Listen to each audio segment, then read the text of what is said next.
wisdom was encoded in stories. Stories encoded the ideas, morals, as well as wisdom. And I'll give instances of, excuse me, of that as we go through the talk.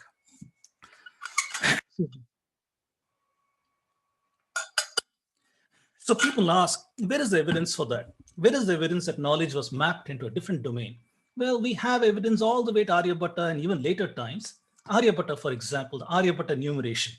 He took numbers in consonants and converted them using consonants and vowels in powers over here, such that huge numbers could be represented by syllables. So this is one way how he mapped the mathematical domain into the alphabetic domain, if you will, into syllables and poetry and so on. We see the same in Kattapayadi system also in Kerala, starting from maybe the 3rd century itself, but most prominently by Madhava in the sign tables, 14th century. He makes use of this system to remember the trigonometric signs of angles. Very, very interesting. Playfair, when he came to India in 1822, he wrote a work called Astronomy of Brahmins. In that, what he says is the Brahmin, seating himself on the ground, arranging his shells before him, repeats enigmatic verses that are to guide his calculation. And from his little tablet of palm leaves, he takes out the numbers that are to be employed in it. He obtains his result with wonderful certainty, but has little knowledge of the principles on which his rules are founded.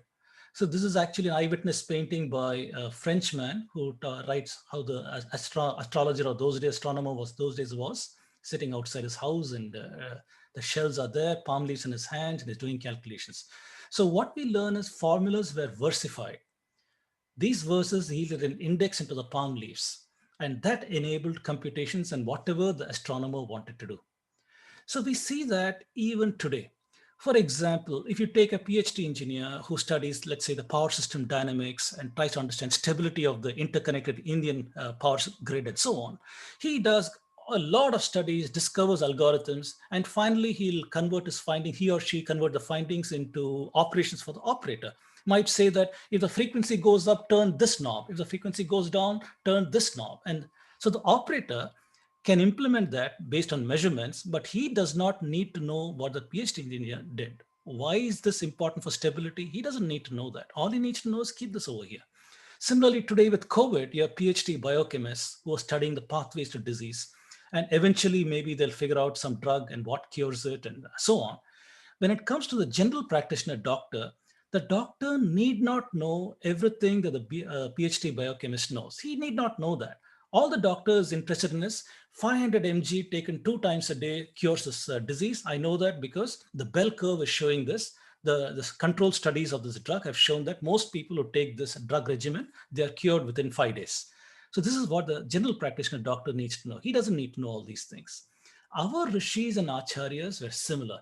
They were the knowledge producers. They discovered and created knowledge, and they knew the vast majority would not understand this. So they prescribed certain ways, encoded the information into stories, encoded the information into metaphors, and these are implemented by practitioners. And one example that we saw was over here in this Brahmin, where he's got no idea how these calculations work, Aryabhatta's calculations work, but he's able to do it and predict eclipses and other such things. So we also see that subjects were drawn from different divinities and personalities. The same actor could be used in different contexts. In one context, Vedavyasa wanted to write the Vedas and he invites Ganapati to write it. Ganapati breaks off his tusk. He becomes Ekadantaya and he writes the Vedas, Mahabharata and so on.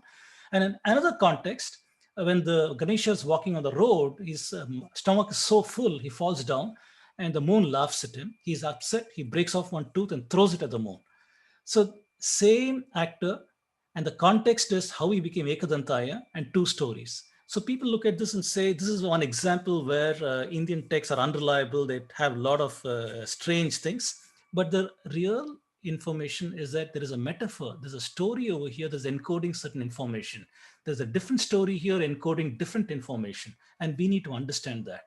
As an example, in Bhaskaracharya's Leelavati, when he wants to write mathematical problems, he uses characters from Mahabharata.